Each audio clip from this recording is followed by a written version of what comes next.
Hello friends, welcome to my YouTube channel SK online classes में आपका स्वागत है। कैसे हैं आप सभी लोग? अच्छे होंगे, अच्छी तरीके से पढ़ाई चली होगी। मैं पढ़ा रहा हूँ आपको विज्ञान कक्षा 10 की एनसीईआरटी पैटर्न की है और अध्याय नंबर दूसरा टॉपिक आपको सब्जेक्ट पढ़ा रहा हूँ केमिस्ट्री। अम्ल क्षारवान लवण दूसरा टॉपिक है, दूसरा चैप्टर है। उसमें से आपको टॉपिक पढ़ाना है प्लास्टर ऑफ पेरिस। कल मैंने आपको व्यंजक चूर्ण बताया था आपको प्रीवियस वीडियो में, तो अब आप लोगों को बताना जा रहा हूं मैं प्लास्टर ऑफ पेरिस। आपकी स्क्रीन पर प्लास्टर ऑफ पेरिस आपको दिख रहा होगा। प्लास्टर ऑफ पेरिस बहुत ही आसान है, कोई दिक्कत, कोई परेशानी, कोई समस्या नहीं होगी। आप लोगों को अच्छे से लगा सकते हैं, ठीक है। और शुरू करने से पहले आप लोगों से रिक्वेस्ट है कि अगर अभी भी आप लोगों ने हमारे यूट्यूब चैनल को सब्सक्राइब नहीं किया, सब्सक्राइब कर लीजिए, साथ साथ बेल आइकन को भी दबा दीजिएगा, जिससे आपको लेटेस्ट नोटिफिकेशन वीडियो आपके मोबाइल पर पहुंच जाएगी, तो आप वहां से उसका लाभ उठा सकते हैं। ठीक है, लिखा हुआ है plaster of Paris. Plaster of Paris को आपको पढ़ना है। कैसे पढ़ना है? रासायनिक नाम है जिप्सन। जिप्सन जो होती है हमारी क्या सीमेंट में पड़ी होती है। सीमेंट में जिप्सन का काम बहुत ही यूजफुल होता है। जब भी आप लोग सीमेंट का मसाला बनाया जाता है भूखंड निर्माण में या भवन निर्माण में, तो वहां पे सीमेंट के ऊपर जो काला काला जो हमारा काला काला अलग बह जाता है, या सीमेंट घोड़ों के ऊपर बहुत ही काला डार्क ब्लैक आ जाता है कलर, वो थोड़ा सा होता है, वही हमारी जिप्सन की मात्रा होती है। जिप्सन अगर नहीं होगी तो हमारी क्या उस पर सीमेंट पे ब्रिक्स हमारी ईंटें हमारी चिपकती नहीं है, उसी को बोलते हैं प्लास्टर ऑफ पेरिस। अब देखिए अणुसूत्र लिखा हुआ है कैल्शियम सल्फेट हाइड्रोजन या कैल्शियम सल्फेट वाटर, वही होता है हमारा प्लास्टर ऑफ पेरिस। इसका अणुभार जो होता है CaSO4 हाफ H2O पढ़ते हैं, या CaSO4 का होल ट्वाइस डॉट H2O वो। इसका देखिए हमारे पास होता है कैल्शियम का होता है हमारे पास 40 और प्लस सल्फर का होता है 16 दूनी हो जाएंगे हमारे पास 32, प्लस ऑक्सीजन का होता है सल्फर का गड़बड़ हो गया, 16 नहीं होता है, सल्फर का हो जाएगा हमारे पास, सल्फर होता 16 नंबर पे है, तो 16 दूनी हो जाएंगे हमारे पास 32। आप लोगों को बता देते हैं, ठीक है। यहाँ पे 16 का नहीं, 16 तो होता है 16 नंबर पे, इसका परमाणु क्रमांक होता है जो हो जाएगा हमारे पास 32 हो जाएगा, ठीक है 32। और ऑक्सीजन का होता है 16 गुणे 4 और प्लस क्या आ जाएंगे 1/2। हाइड्रोजन का होता है 2 प्लस का 1 गुणा 2 प्लस के 16, तो जो हो जाएंगे 40 प्लस के 32 प्लस के 16 चौको 64 प्लस के 18 में 2 का भाग देंगे, बचेंगे हमारे पास 9। अब जा जाएंगे 4 2 6 जीरो जाएंगे 6 3 9 4 13 हो जाएंगे, 4 2 6 3 9 4 13 प्लस के हो जाएंगे 9, तो जो हो जाएंगे हमारा 145 का अणुभार कितना आ जाएगा 145 आ जाएगा। तो यहाँ पे हम फिल कर देंगे अणुभार कितना हो जाएगा हमारे पास प्लास्टर ऑफ पेरिस का अणुभार 145 हो जाएगा। और अभी भी अगर आप लोगों ने हमारे यूट्यूब चैनल को सब्सक्राइब नहीं किया तो चैनल को सब्सक्राइब कर लीजिए, साथ साथ बेल आइकन को भी दबा दीजिएगा, जिससे आपको लेटेस्ट नोटिफिकेशन वीडियो आपके मोबाइल पर पहुंच जाएगी, तो आप वहां से उसका लाभ उठा सकते हैं। और देखिए बनाने की विधि मेथड ऑफ प्रिपरेशन आपको पढ़ना है। क्या जिप्सम का सूत्र CaSO4.2H2O होता है। इसको 122 डिग्री सेल्सियस तक गर्म करने पर प्लास्टर ऑफ पेरिस बनता है। इस क्रिया में जिप्सम में उपस्थित क्रिस्टलन जल का 3/4 भाग पृथक हो जाता है। क्या होता है? जिप्सम का सूत्र कैल्शियम सल्फेट CaSO4.2H2O होता है।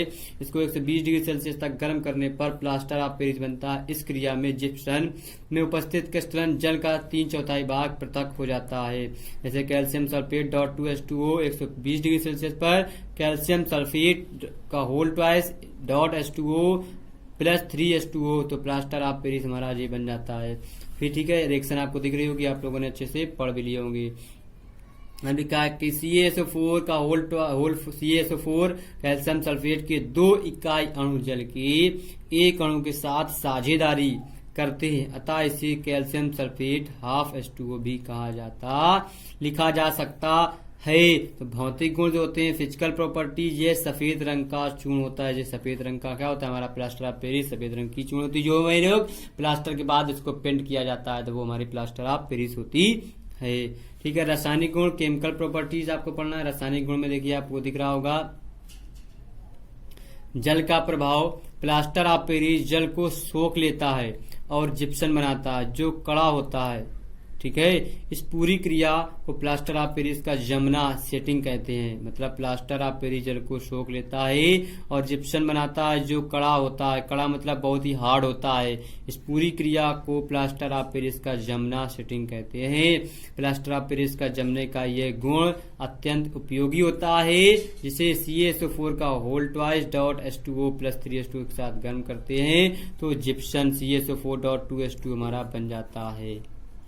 अब ऊष्मा के प्रभाव से आपको क्या करना है, ऊष्मा का जो प्रभाव होता है, प्लास्टर ऑफ पेरिस को 200 डिग्री सेल्सियस तक गर्म करने पर उसमें उपस्थित सब क्रिस्टल जल निकल जाता है तथा प्राप्त पदार्थ को मृत जलित डीट बर्न कहते हैं, जिसे प्लास्टर ऑफ पेरिस CaSO4 का होल ट्वाइस और H2O के साथ 200 डिग्री सेल्सियस तक गर्म करने पर हमें CaSO4 प्लस H2O प्राप्त हो जाता है। कैल्शियम सल्फेट कैसे, प्लास्टर ऑफ पेरिस को 200 डिग्री सेल्सियस तक गर्म करने पर उसमें उपस्थित सब क्रिस्टल जल निकल जाता है तथा प्राप्त पदार्थ को मृत जलित डेड बर्न कहते हैं। प्लास्टर ऑफ पेरिस CaSO4 का होल ट्वाइस और H2O 200 डिग्री सेल्सियस पर कैल्शियम सल्फेट में H2O कैल्शियम सल्फेट प्राप्त हो जाता है। अब देखिए इसके आगे आपको एक चीज और पढ़ना है, इसके आगे क्या दिया हुआ वो भी आपको दिखा देते हैं। देखिए बहुत ही आसान क्वेश्चन आप लोग पढ़ सकते हैं। ठीक है, प्लास्टर ऑफ पेरिस आप लोग आगे देखिए, आपको लिखा होगा कुछ ना कुछ, आप लोग अच्छे से पढ़ रहे होंगे। ठीक है, अब देखिए यहाँ पे लिखा हुआ है 400 डिग्री सेल्सियस तक अधिक गर्म करने पर कैल्शियम सल्फेट, 400 डिग्री सेल्सियस अधिक गर्म करने पर कैल्शियम सल्फेट कैल्शियम ऑक्साइड तथा सल्फर डाइऑक्साइड में अपघटित हो जाता है। देखिए 2CaSO4 को 400 डिग्री सेल्सियस तक गर्म करने पर कैल्शियम ऑक्साइड, सल्फर डाइऑक्साइड और ऑक्सीजन बन जाता है। उपयोग, यूजेज अस्पतालों में टूटी हड्डी जोड़ने के लिए प्लास्टर चढ़ाने के काम आता है। जो अस्पताल में हम लोग का हार्ट पैर या टूट जाते फ्रैक्चर हो जाते हैं, उस पर जो हमारा व्हाइट बेड लगा होता है प्लास्टर जिसको बोलते हैं, तो वही हमारी उसी पे हमारी प्लास्टर ऑफ पेरिस का भी यूज किया जाता है। दूसरा, प्लास्टर ऑफ पेरिस से खिलौने तथा मूर्तियां बनाई जाती है। प्लास्टर ऑफ पेरिस जो हमारी क्या होती है, जिप्सम की जैसी होती है लेकिन वो सफेद होती है, तो इस वजह से वो क्या सफेद के साथ साथ हमारे पास प्लास्टर ऑफ पेरिस से खिलौने तथा मूर्तियां भी बनाई जाती है। जो हमारी चीनी मिट्टी की जो मूर्तियां होती हैं हम लोग उत्सव में लेते हैं बड़ी बड़ी, वो प्लास्टर ऑफ पेरिस से ही बनाई जाती है। चाक बनाने के काम आता है, चाक भी हमारी प्लास्टर ऑफ पेरिस से ही बनती है, लंबी सी होती है फिंगर के तरीके वो। फिर कागज के कारखानों में उपयोग होती है, कागज में भी हमारी प्लास्टर ऑफ पेरिस पड़ी होती है। दांतों के प्लास्टर, दांतों के जो प्लास्टर होते हैं बनाने में भी काम आता है।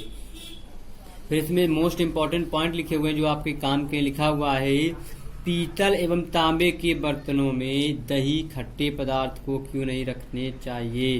जो खट्टे पदार्थ होते हैं, दही होता है, इमली होता है, इसको कोई भी चीज पीतल या तांबे के बर्तन में रखते हैं तो उसमें क्या होता है, दही एवं खट्टे पदार्थों में अम्ल होता है। अम्ल धातुओं के साथ अभिक्रिया करके दही एवं खट्टे पदार्थों में अम्ल होता है। एक बार फिर से बोल रहे हैं, दही एवं खट्टे पदार्थों में अम्ल होता है। अम्ल धातुओं के साथ अभिक्रिया करके हानिकारक क्या लवण बनाते हैं एवं हाइड्रोजन गैस बनाते हैं। हानि से बचने के लिए पीतल एवं तांबे के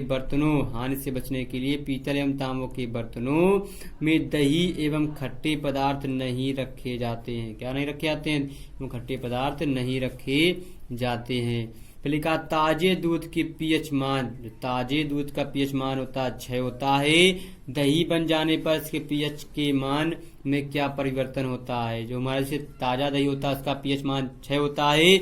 उसके बाद जब दही बनने के बाद पीएच मान क्या होता है, दही जमने में दूध का लैक्टोज लैक्टिक अम्ल में बदल जाता है। ठीक है, तो खट्टापन बढ़ने पर अम्ल बनने से पीएच कम हो जाता है। पीएच मान क्या हो जाता है, जब 6 था तो उसके बाद दही जमने पर उसका पीएच कम हो जाता है, क्योंकि दही में लैक्टोज लैक्टिक अम्ल हमारा बदल जाता है। तो ये हो गया आपका हमारा क्या प्लास्टर ऑफ पेरिस। आप लोगों ने पढ़ा, अच्छे से एंजॉय किया, साथ ही साथ हमें अच्छा लगा, आप लोग रिस्पॉन्स भी अच्छा दे रहे हैं। तो टॉपिक बाय टॉपिक आपको वीडियो कैसे लग रहे हैं, आपको एक टॉपिक से वीडियो में बताया जा रहा है तो आप लोगों को वो ज्यादा से ज्यादा समझ में आएगा। कल फिर मिलते हैं नए जोश, नए एनर्जी, नए उत्साह के साथ। अभी भी अगर जिन लोगों ने चैनल को हमारे सब्सक्राइब नहीं किया है तो चैनल को सब्सक्राइब कर लीजिए, साथ ही साथ बेल आइकन को भी दबा दीजिएगा, जिससे आपको लेटेस्ट नोटिफिकेशन वीडियो आपके मोबाइल पर पहुंच जाएगी। आप वहां से उसका लाभ उठा सकते हैं और अच्छे से पढ़ते रहिए, एंजॉय करते रहिए। आप लोग बताइएगा कोई भी टॉपिक आपको समझ में नहीं आ रहा है, आपको कोई प्रॉब्लम हो रही है तो आप कमेंट सेक्शन में कमेंट कर सकते हैं,